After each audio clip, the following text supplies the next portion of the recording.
Well, hello, and thank you for watching another episode of News of the Pews, where you can count on unapologetic 2A advocacy. Gun rights are human rights. Friends, the DOJ keeps doing based things, and it feels confusing and uncomfortable. I need an adult. First, they sued the LA County Sheriff for slow walking permits, then the ATF rolled back over 30 of their stupid face rules. By the way, you do not want to know what the ATF's 34th rule is. Do not Google that, seriously. But now the DOJ is suing Denver for their standard capacity magazine ban and assault weapon ban.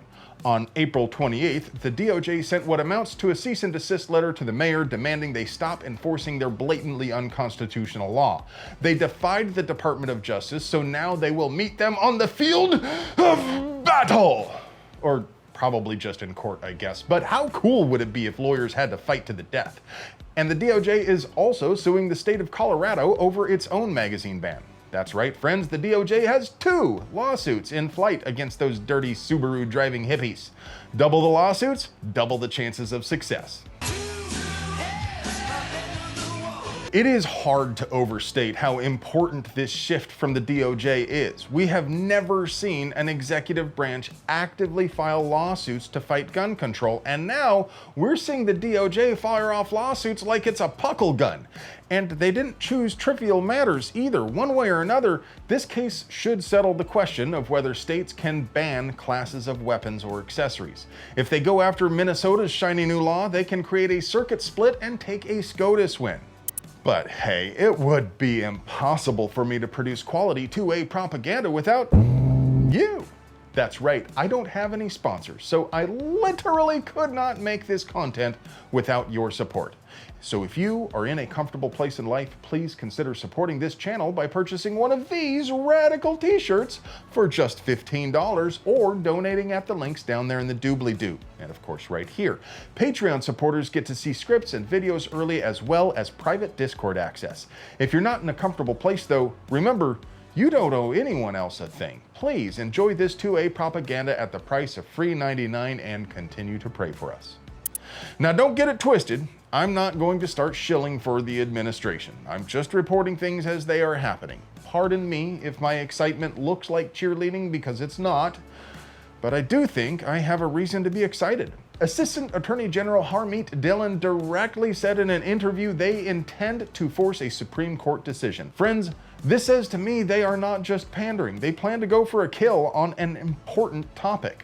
But she also went on to thank President Trump for being all leadery and putting out an EO that set the tone. And he did do that. I considered it a bunch of hot air at the time based on his previous term, but it's looking like maybe I was wrong. Is it possible the president actually listened to the people who got him elected?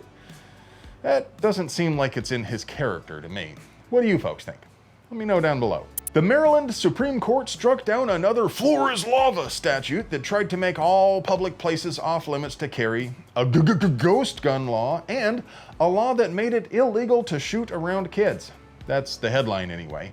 Below the fold, it turns out they were county ordinances, and the court ruled on the grounds of state preemption, not constitutional rights. So no larger scale win to celebrate here, but a win nevertheless for the residents of Montgomery County, Maryland. And perhaps a wake-up call to the Minneapolis City Council?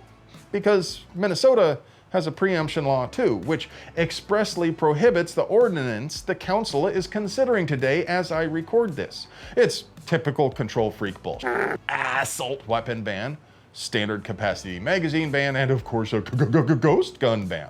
The city council has been warned that their ordinance is illegal, and they are obstinately proceeding anyway. There really needs to be a legal penalty for politicians who knowingly pass illegal laws.